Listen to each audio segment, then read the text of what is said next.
자, 11장 가운데서는 예수님이 전하시는 말씀, 예수님이 행하시는 일들에 대해서 좀 다양한 반응이 있었다는 것을 함께 나눴고, 특별히 12장에서는 이 바리새인들과 서기관들이 그 예수님이 가르치시는 말씀이나 또한 예수님이 행하시는 일들에 대해서 아주 적대적인 태도를 보이는데, 어, 사실 그들이 왜 그래야만 했었고, 또한 그들이 그런 반응을 보인 데는 어떤 근거에 의해서 그와 같이 했는가, 사실 그 부분에 대해서 우리가 함께 말씀을 나눠보려고 합니다. 자, 12장 첫 부분에 보면은요, 먼저 바리새인들이 예수님의 제자들에 대해서 왜 제자들이 이런 일을 합니까? 라고 예수님께 묻습니다. 그래서 뭐냐면, 그러니까 제자들이 좀 경솔한 행동이죠. 이렇게 가면서 밀밭을 지나가면서 그냥 손으로 그 밀을 비벼가지고 까먹었다는 거예요. 근데 그날이 마침 어떤 날입니까? 안식일이었다는 사실입니다. 그래서 그들이 예수님 제자들이 왜 안식일에 일을 합니까? 라고 고소를 한 거죠. 근데 여러분, 우리는 이미 성경을 많이 배웠기 때문에 안식일에는 일하지 말아야 된다라는 생각을 당연히 갖고 있습니다. 유대인들도 그랬다는 사실이에요. 그런데 그 일하지 말아라 라는 것이 성경에 어디까지가 일이고 어디까지는 괜찮느냐 뭐 이런 규정이 특별하게 나오지는 않습니다. 그런데 바리새인들이 어떤 사람들입니까? 그 모세의 율법 아주 철저하게 지키기 위해서 애쓰는 사람들이죠. 그러니까 그 사람들이 오랜 역사 가운데서 이제 장로들이 이것까지는 괜찮고 여기서부터는 일이다라고 해서 이게 전해 내려오는 그 유전이라고 하죠.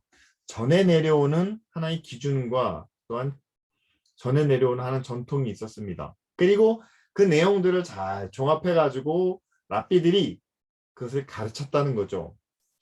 따라서 안식일을 거룩하게 지키려면 일하지 말아야 되는데 일하지 않기 위해서는 여기까지가 그 기준이고 이것을 넘어서면 안 된다라는 장로들의 유전과 또한 랍비들의 가르침이 있었다는 사실입니다. 그래서 바리새인들이 버럭 화를 낸 것은 예수님의 제자들이 그 기준을 넘어섰다는 거예요. 정확하게 말하면 장로들이 가르쳐주는 유전과 전통 그리고 랍비들이 가르쳤던 내용들을 제자들이 어겼다는 겁니다. 그래서 이들이 화가 났다는 거죠. 근데 예수님은 어떻게 보면 제자들을 좀 옹호하는 발언을 하세요. 이게 뭐냐면 안식일의 계명이 뭐냐라고 그들에게 말하시는 장면이죠. 이렇게 그들에게 어떤 되묻는 그런 의미죠. 안식일은 하나님 앞에 거룩하게 지켜야 되는 것이 아닙니까? 그런데 그 안식일에 거룩하게 지키는, 다시 말하면 그 거룩이 뭡니까? 바로 하나님의 성품이라는 거죠.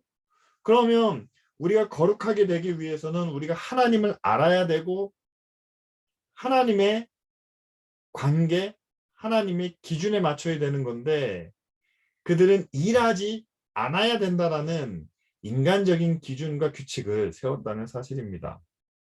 그래서 예수님께서 약간 그 파격적인 말씀을 하세요. 안식일의 주인이 누구냐? 내가 바로 안식일의 주인이다 라고 말씀하시고 또 그 전에는 성전보다 더 큰 이가 너희 앞에 있다라고 이렇게 말씀하십니다.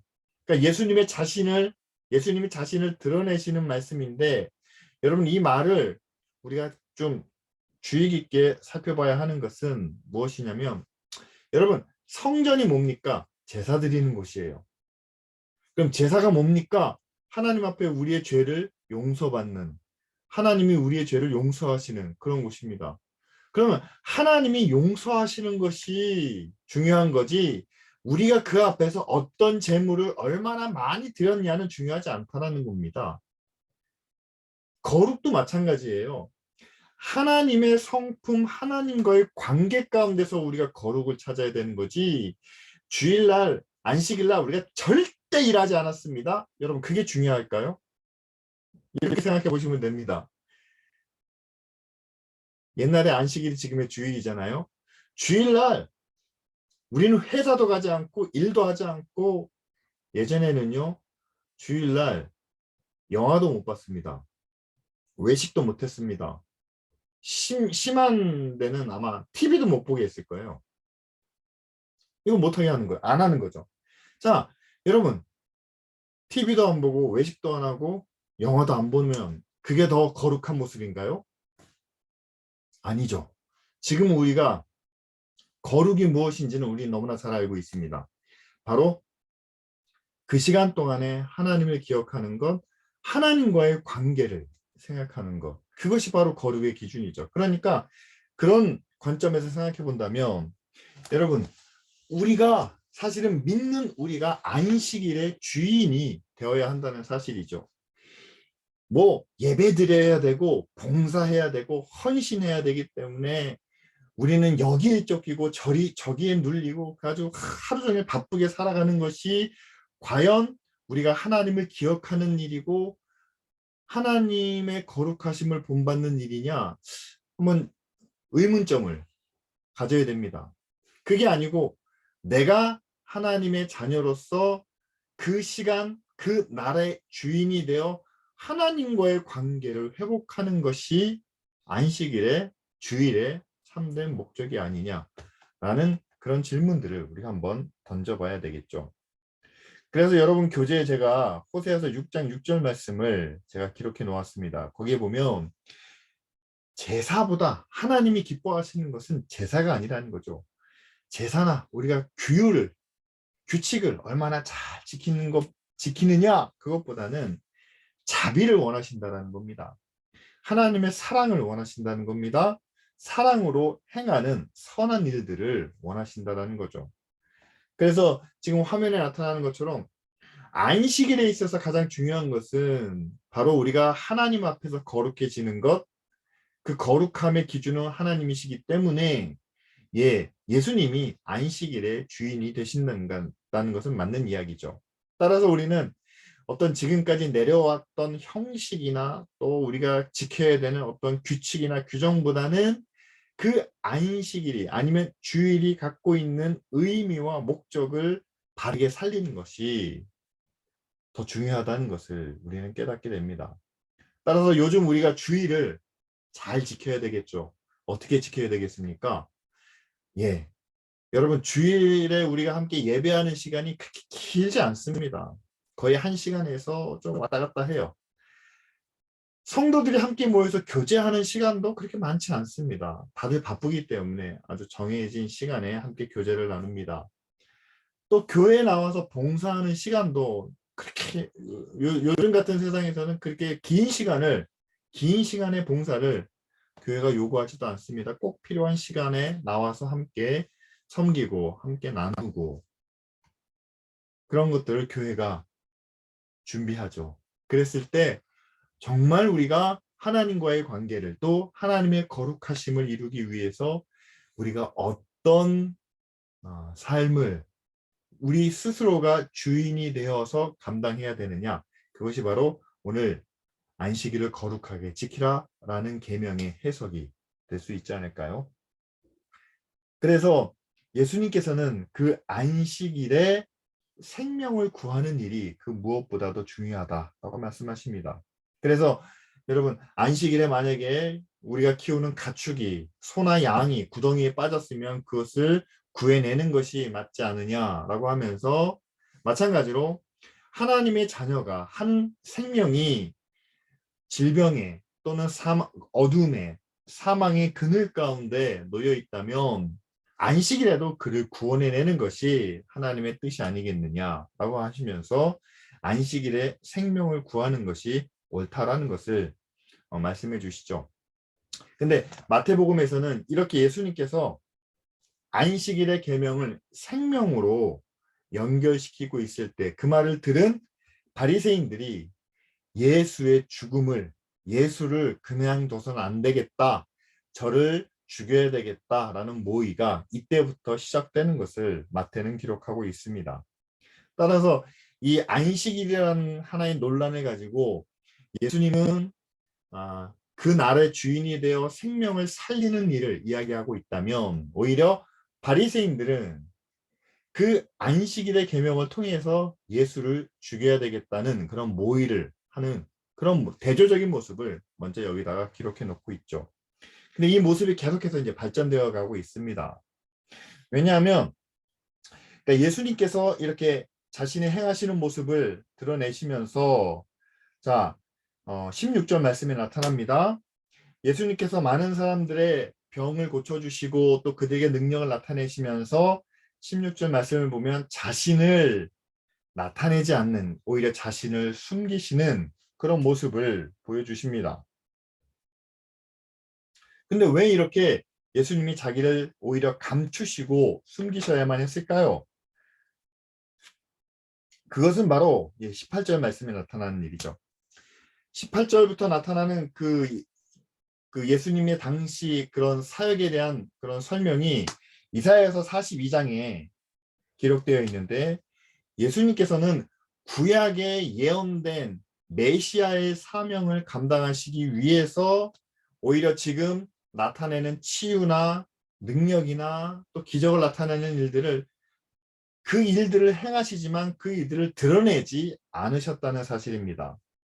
왜냐하면 거기서 자기 자신이 드러나 버리면 하나님의 구원이 하나님의 의의가 나타나지 못하고 오히려 예수님 자신만 그 자리에서 영광을 받으시게 된다는 사실이죠.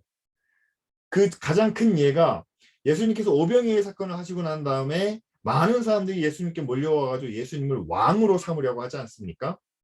자, 예수님께서 능력을 나타내시는 것은 하나님의 계획 가운데 포함된 것이지만 그러나 그 능력으로 인해서 예수님이 이스라엘의 왕이 되시는 것은 하나님의 계획이 아니라는 거예요.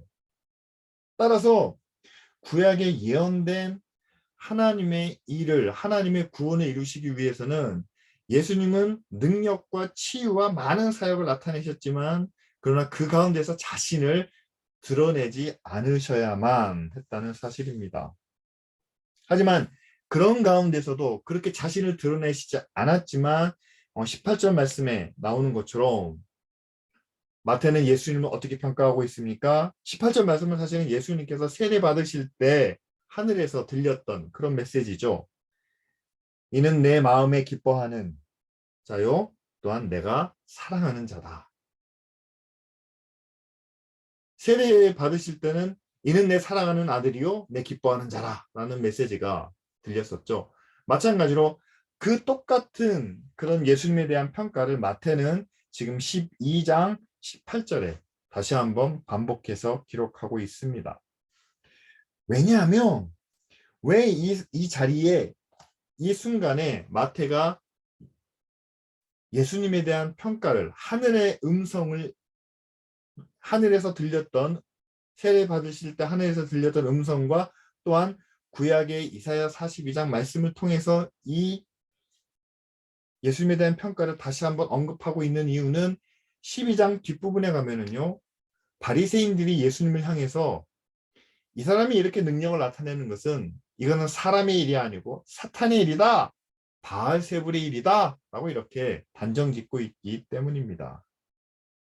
따라서 예수님이 행하시는 일들은 그 당시 유대인의 전통이나 그 당시 많은 사람들이 믿었던 그런 신앙의 틀에서는 좀 벗어난 일이 맞아요.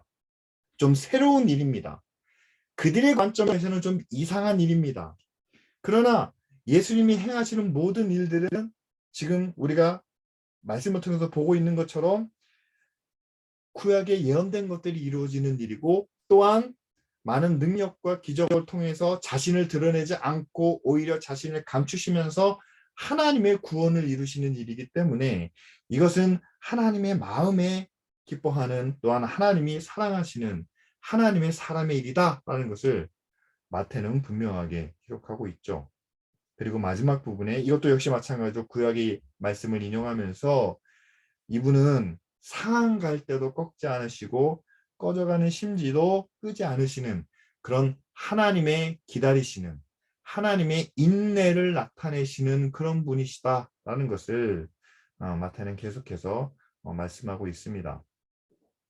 왜냐하면 하나님께서 그렇게 기다리시지 않았다면은요, 예수님께서 그 고난을 당하시고 또한 제자들로부터 버림받으시고 십자가에 달려 많은 피와 그 고통을 당하시고 십자가에 죽기까지 하나님이 참지 않으셨을 거라는 사실이죠. 마지막까지 참으시고 인내하시는 하나님의 사랑이 바로 예수님의 사역을 통해서도 분명히 우리에게 나타나고 보여진다는 겁니다.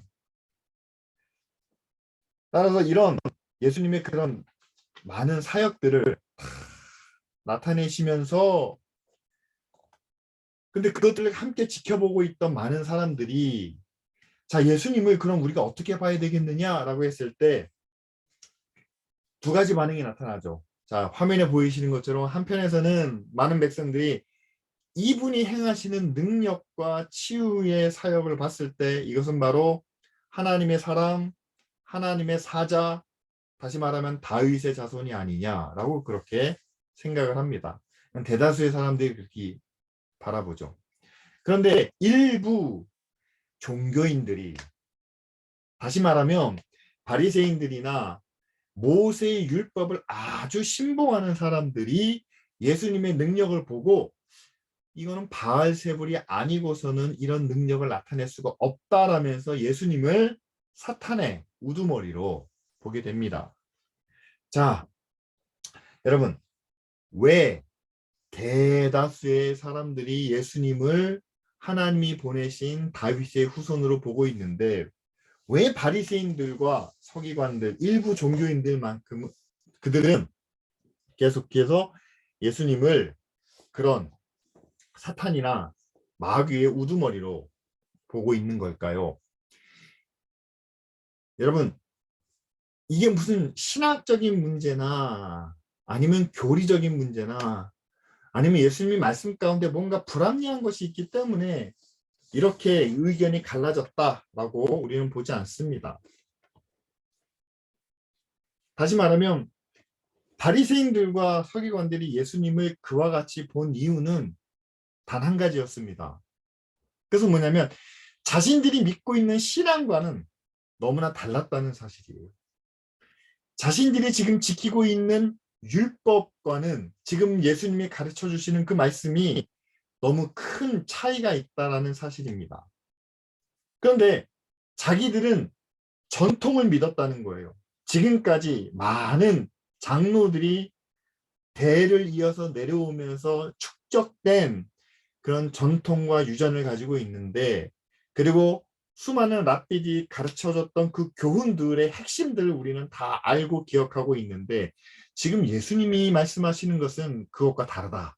그래서 그들이 쌓아놓은 그런 전통과 유전과 다른 예수 그리스도를 하나님의 선지자로 하나님의 말씀과 메시지로 받아들일 수가 없기 때문에 그럼에도 불구하고 많은 능력을 나타낸다는 것은 이것은 하나님의 능력으로 인정하지 못하고 바로 사탄의 능력을 밖에 볼 수 없다는 거죠.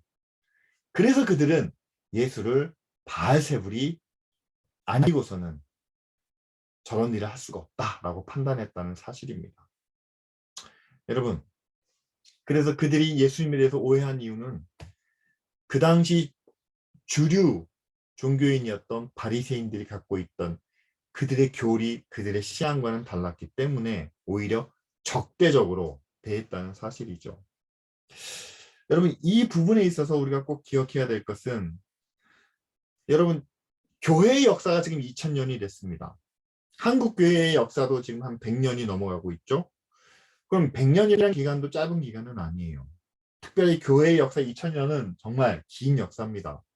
그럼 그 역사를 통해서 우리가 쌓아온 경험과 전통과 또한 여러 가지 신학적인 그런 내용들이 있어요. 우리가 그것을 전혀 무시하거나 부인하는 것은 아닙니다. 그 안에서 우리가 좋은 것들은 다 취하고 또 우리가 그것을 지켜야 될 그런 의무가 있습니다. 하지만 쌓아온 것은 다시 말하면 하나님의 말씀을 통해서 우리가 정립하고 세우는 것들은 언제나 새로워져야 할 필요가 있다는 사실이죠. 여러분, 500년 전에 종교개혁이 일어났다는 거예요.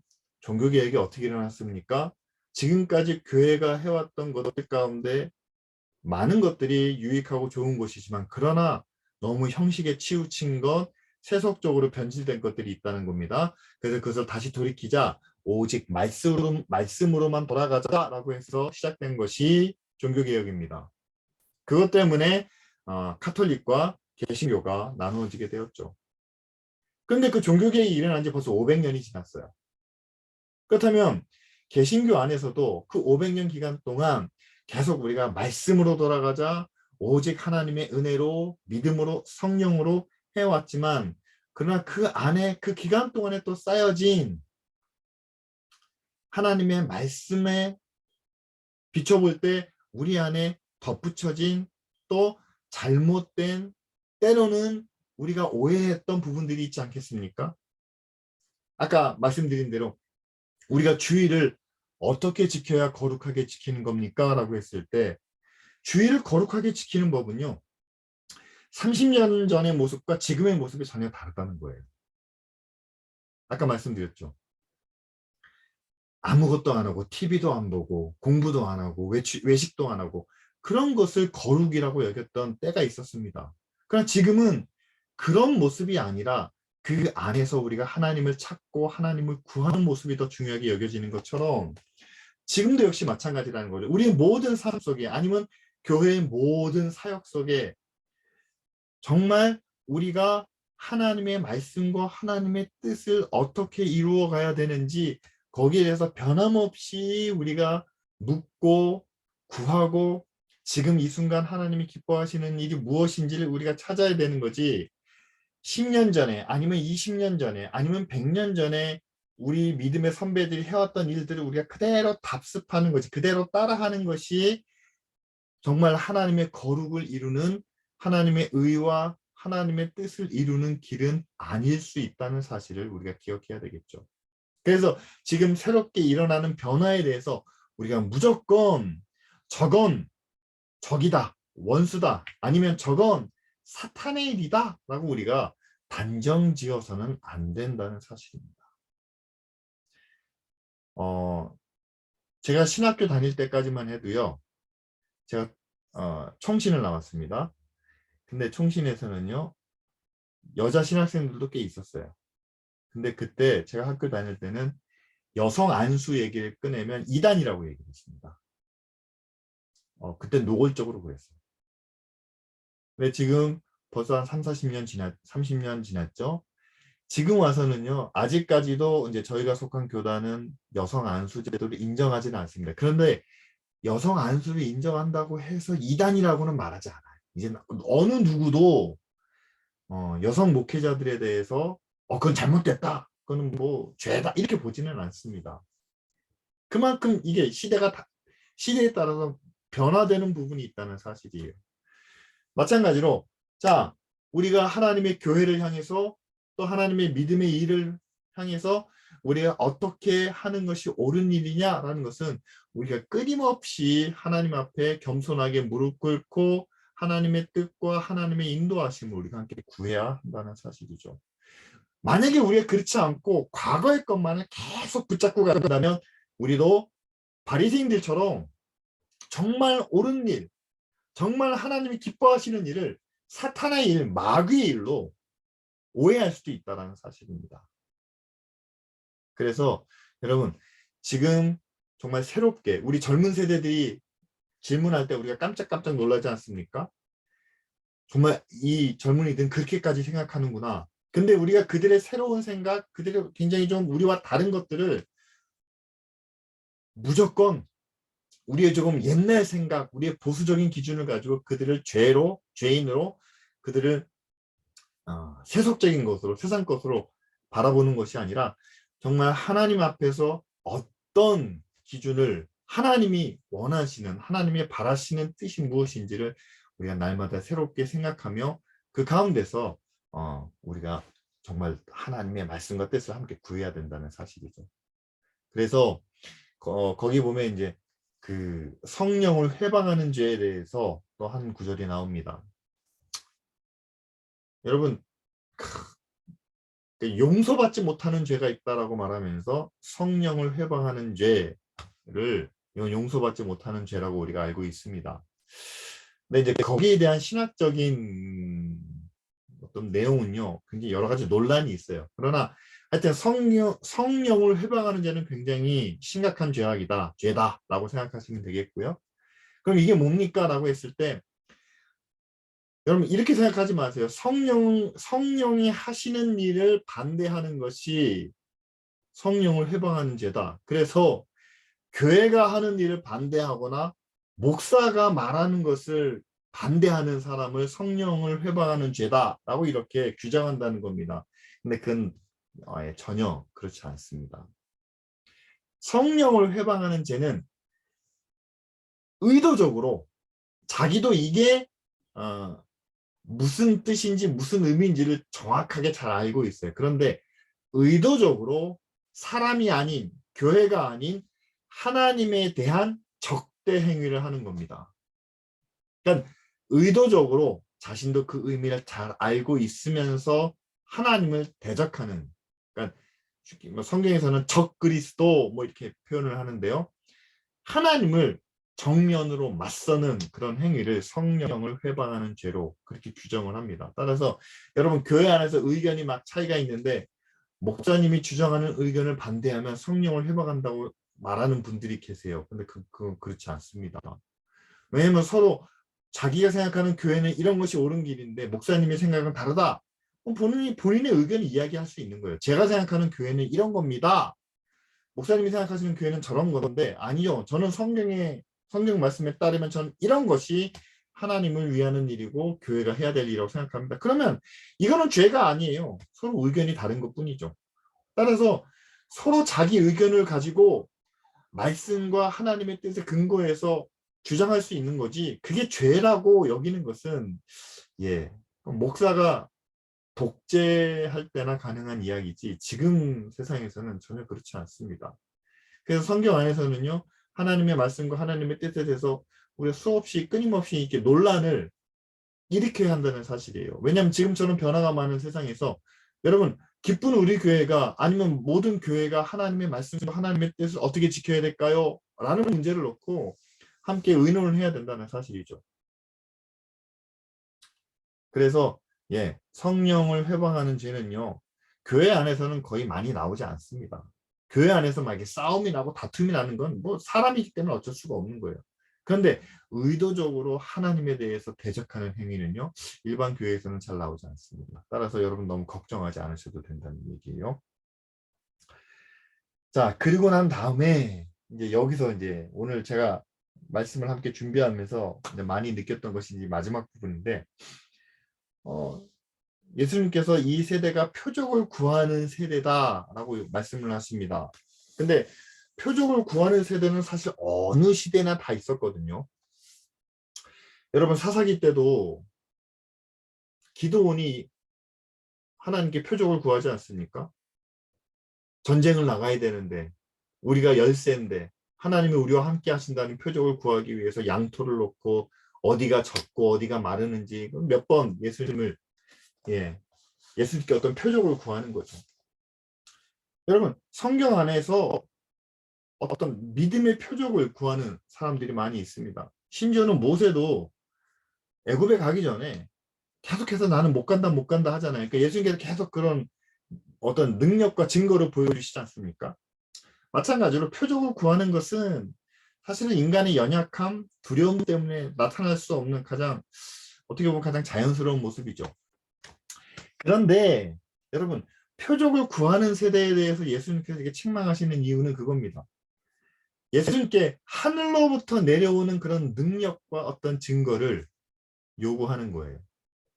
그런데 여러분 이미 예수님은 많은 능력을 보여주셨습니다. 병을 고치기도 하셨고 뭐 보리떡 5개 물고기 2마리로 많은 사람을 먹이기도 하셨고 그리고 뭐 모두가 다 본 건 아니지만 풍랑이는 바다를 잔잔하게 하셨고 또 계속해서 몇몇 그런 능력들을 나타내시죠.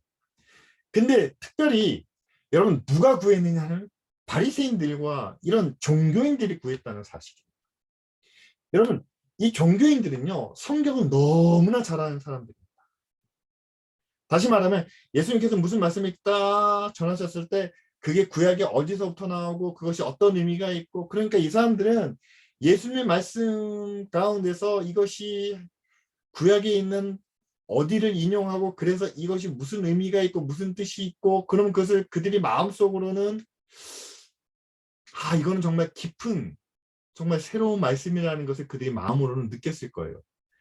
그럼에도 불구하고 하늘로부터 오는 능력과 어떤 표적을 증거로 요구하는 이유는 많은 사람들이 그렇게 바라봅니다. 자, 어떤 능력이 나타나고 어떤 증거를 요구하는데, 그런데 그 능력과 증거가 결국 나에게 어떻게 연결이 되느냐라는 겁니다. 예를 들면 전쟁에 나가기 전에 하나님이 우리와 함께 하시는 것을 위해서 그들이 제사를 드리고 어떤 그 증거를 요구하지 않습니까? 그러면 그 증거를 통해서 우리는 이 전쟁에서 승리할 수 있다라는 확신을 얻는 거죠. 여러분, 그 당시 바리새인들과 서기관들은 마찬가지예요. 당신이 하늘로부터 왔다는 그 증거를 우리한테 보여줘라. 그런데 그 증거를 통해서 뭘 얻느냐? 이제 우리가 구원을 받는다라는 거죠. 로마의 압제 아래 있는데 우리를 구원할 수 있다는 증거를. 세상에서 우리가 많은 고난과 어려움을 겪었는데 우리를 이 고난과 어려움으로부터 구해줄 수 있다는 그런 증거를 보여달라라는 그런 요구를 예수님께 했다는 사실이죠. 그러니까 우리가 구원받는다는 증거를, 또는 우리를 로마로부터 해방시켜줄 수 있다는 그런 능력의 증거를 보여달라, 아마 그런 요구가 아니었겠느냐 해석을 합니다. 그런데 예수님께서 무슨 말씀을 해주시냐면 나는 요나의 표적밖에는 보여줄 것이 없다라는 거예요. 여러분, 요나의 표적이 그거죠. 하나님께서 요나에게 니느웨로 가서 복음을 전해라 라고 했는데, 니느웨는 원수의 나라입니다. 원수의 나라의 수도예요. 가기 싫어하잖아요. 안 간다고 하니까 다른 배를 타고 딴 길로 가는 요나를 물고기 뱃속에서 사흘 동안 있게 하고 난 다음에 결국 물고기가 요나를 토해내니까 그 니느웨 성 앞에 떨어뜨려 놨다는 사실이죠. 근데 여기서 우리는 그 물고기 뱃속에서 3일 있었다는 것을 예수님께서 죽음에서 3일 동안 계셨다는, 사흘 만에 부활하셨다는 그런 그 어떤 죽음과 부활의 상징적인 의미만으로만 해석을 하는데, 이 본문에서는 이렇게도 해석할 수가 있습니다. 그것은 뭐냐면요, 나는 요나의 표적밖에 보일 것이 없다. 그것은 뭐냐면 지금 하늘로부터 오는 능력을 구하는 바리새인들의 요구는 뭐냐면 우리를 구원해 줄 수 있는, 우리에게 도움이 되는, 우리를 자유롭게 할 수 있는 그런 능력과 기적의 증거를 보여달라는 겁니다. 근데 예수님은 요나의 표적이에요. 이거는 이스라엘하고는 아무 상관이 없는 겁니다. 이 기적을 통해서는 이스라엘이 어떤 변화도 일어나지 않아요. 오히려 원수들이 구원받는 표적입니다. 그런데 하나님 입장에서 보면은 하나님이 한 나라의 수도를 구원하시는 거죠. 하나님의 구원이 일어나는 거지 이스라엘이 자유를 얻거나 이스라엘이 해방되는 것은 아닙니다. 그러니까 예수님께서 그걸 말씀하시는 거예요. 나는 분명히 능력을 나타낼 수도 있고 뭔가를 해줄 수도 있는데 내가 나타낼 수 있는 것은 너희들이 유익을 얻는, 너희들에게 뭔가 이루어지는 그런 표적이 아니라 바로 너희가 가장 미워하고 가장 싫어하는 원수의 나라가 구원받는 그 표적밖에 보여줄 것이 없다라는 거죠.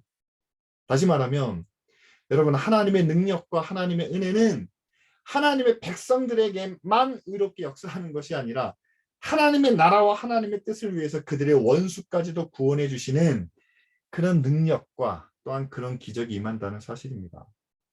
남방 여왕이 와서 그 지혜를 얻어가는 것도 역시 마찬가지죠. 솔로몬 시대에 일어났던 일 아닙니까? 그래서요, 그 남방 여왕이 와가지고 그 지혜를 얻어가지고 이스라엘에게 얼마나 도움이 됐나요? 이스라엘에게 무슨 유익이 있었나요? 아니, 아무것도 없습니다. 그러나 그 남방 여왕이 와서 솔로몬을 통해서 하나님의 지혜와 하나님의 능력을 찬양하며 돌아가게 되는 거죠. 그러니까 이 두 가지 사건을 다 이야기하는데 이거는 이스라엘의 구원과 이스라엘을 부강하게 하고 이스라엘을 높이는 데는 도움이 안 되는 겁니다. 그러다 이스라엘을 통해서 하나님의 구원이 이루어지고 하나님의 나라가 세워지고 하나님이 영광 받으시는 일, 그러한 능력과 그러한 표적은 얼마든지 나타날 수 있다는 것을 예수님께서 보여주시는 장면이 아닌가. 여러분, 그렇게 해석할 수 있다는 사실이죠. 그리고 일곱 귀신에 대한 이야기가 나오죠. 한번 고침을 받았는데 그렇게 해서 깨끗하게, 그러니까 귀신이 쫓겨나가서 그 영혼이, 그 마음이 깨끗하게 정돈이 되고, 또한 그 자리를 하나님의 영이, 또한 거룩한 영이 자리 잡지 않으면 다른 더러운 일곱 귀신이 들어가서 더 악하게 된다는 것을 말씀하고 계시죠. 여러분, 이거는 무슨 얘기냐면요, 우리가 한번 구원받은 다음에 그 구원받았다는 것만 기억을 하고 우리 자신의 삶을, 우리 자신의 믿음을 계속해서 성장하고 발전시켜 나가지 않으면 우리는 이전보다 더 악해질 수 있다는 것을 분명하게 말씀하고 있습니다. 다시 말하면 이거예요. 여러분, 처음 예수 믿기 시작했을 때, 구원받았을 때 그 감격과 그 은혜는 누구나 가지고 있습니다. 또 그때 정말 하나님의 은혜를 깊이 경험하게 되죠. 그런데 그렇게 깊이 경험한 하나님의 은혜와 능력을 계속 지키고 유지하는, 다시 말하면 마음이 정결해진 그 상태를 그대로 보존하고 유지할 수 있는 그런 노력과 또한 그런 의지가 필요하다는 겁니다. 그런데 그것을 지키지 못하면 여러분, 우리의 삶이 그렇게 쉽게 달라지진 않는다는 거예요. 다시 말하면 우리의 삶의 모습으로 돌아가면 우리는 언제든지 더러워질 수 있고, 또 우리는 세상에 물들 수 있고, 또 죄와 악으로부터 우리는 많은 시험과 유혹 가운데 흔들릴 수 있다는 거죠. 그런데 그런 상황 속에서도 우리가 하나님의 자녀, 구원받은 백성이라는 것을 늘 기억하고 우리가 하나님의 자녀된 모습을 항상 깨어서 지키려고 노력하지 않는다면 이전보다 더 나쁜 일이, 더 악한 생각이, 또한 더 더러운 유혹과 시험이 우리를 주장하고 우리를 악하게 만들 수 있다는 사실을 오늘 그 일곱 귀신에 대한 그런 비유적인 표현을 통해서 우리에게 말씀하고 계십니다. 예, 그리고 마지막으로는요, 예수님의 모친과 형제가 찾아왔을 때 예수님께서 그렇게 말씀하시죠. 누가 내 모친이고 누가 내 형제냐 라고 하시면서, 이것은 세상에서의 어떤 혈통이나 어떤 가족관계 그런 의미보다 아버지의 하나님의 말씀대로 순종하고 따르는 자만이 오히려 더 가까운 그런 믿음의 형제요, 믿음의 가족이다 라고 말씀하시죠. 이것은 어떤 의미로 우리가 해석을 해야 되냐면, 여러분, 이 가족 관계를 멀리 떨어뜨리는 그런 아무 의미 없다 그렇게 말씀하시는 내용은 아닙니다. 오히려 우리가 통상적으로 생각할 때 가족이니까 더 사랑하고 더 가깝고, 또 뭐 교회 안에서는 그렇잖아요. 뭐 집사님이니까, 권사님이니까, 목사님이니까 하나님과 더 가깝고 하나님과 더 친밀하고, 또 예수님의 제자들 가운데서도 베드로니까 그 사람은 당연히 예수님의 뜻을 알고, 또한 교회 안에서 오랫동안 신앙생활을 했으니까 그분이 당연히 나보다 낫고 당연히 더 의롭고 당연히 하나님의 은혜를 더 많이 받지 않았겠느냐. 우리가 이렇게 통상적으로 당연하다라고 생각하는 것보다 여러분, 믿음 안에서는 당연한 일이 없다는 겁니다. 누가 더 하나님의 말씀을 바르게 듣고 깨닫고 순종하느냐, 누가 더 하나님 앞에 자기 자신을 있는 그대로 정직하고 성실하게 나타내느냐, 그 사람이 하나님께 더 가까운 사람이고 그 사람이 더 거룩한 사람이고 그 사람이 더 하나님의 자녀다운 삶을 살고 있다라고 말할 수 있는 거지, 여기서 형제니까, 부모니까, 아니면 목사니까, 집사니까, 장로니까 당연히 그럴 것이다. 아니요, 당연한 것은 아니라는 거죠. 아버지의 뜻대로 행하는 것은 당연히 목사니까 당연히 할 것이다. 권사니까 이건 뭐 당연할 것이다. 그런 부분이 없다. 있는 그대로 하나님의 말씀, 하나님의 뜻대로 행하는 자만이 바로 이 모든 것을 할 수 있다라고 오늘 12장 마지막 부분에 우리에게 증거하고 있습니다. 자, 그래서 여러분 12장 말씀을 우리가 처음부터 한번 쭉 살펴봤는데요. 그렇죠. 안식일의 계명을 통해서 우리가 함께 배울 수 있는 것은 그겁니다. 하나님의 말씀은, 하나님의 계명은 분명히 안식일을 거룩하게 지키라 라는 말씀이었습니다. 그렇다면 우리는 거룩하게 되기 위해서 일하지 않는, 여러분 그 규칙은 우리가 따르면 유익한 부분이죠. 그러나 일하지 않는 것이 전부는 아닙니다. 하나님의 거룩하심을 우리가 닮아갈 수 있도록, 본받을 수 있도록 해야 할 더 많은 내용이 있기 때문에 오히려 우리는 거룩에 초점을 맞춰야지 일하지 않는 것에 집착해서는 안 된다는 그런 말씀이죠. 따라서 안식일을 바르게 지키기 위해서 우리는 생명을 구하는 일을 해야 할 수도 있습니다.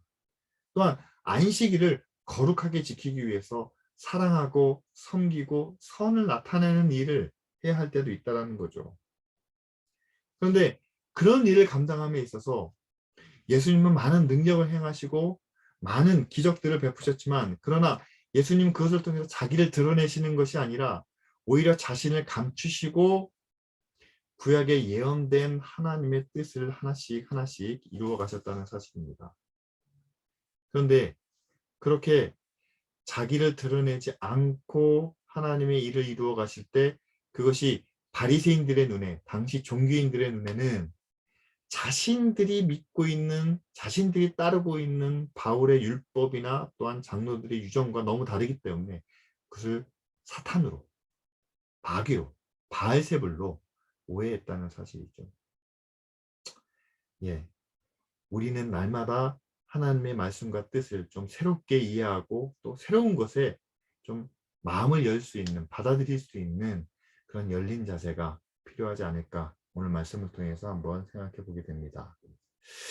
자, 그렇다면 여기까지 제가 말씀을 나누는데 혹시 질문하실 내용이 있거나 아니면 뭐 나누실 말씀이 있으면 함께 나눠주시길 바랍니다. 목사님, 5번 예. 나무와 열매에 대해서는 강의 없이 지나갔어요. 예, 그 부분은 제가 시간이 없어가지고 뛰어넘었습니다. 그러니까 나무와 열매에 대한 이야기는 그냥 거기에 나와 있는 얘기예요. 좋은 나무가 좋은 열매를 맺는 거죠.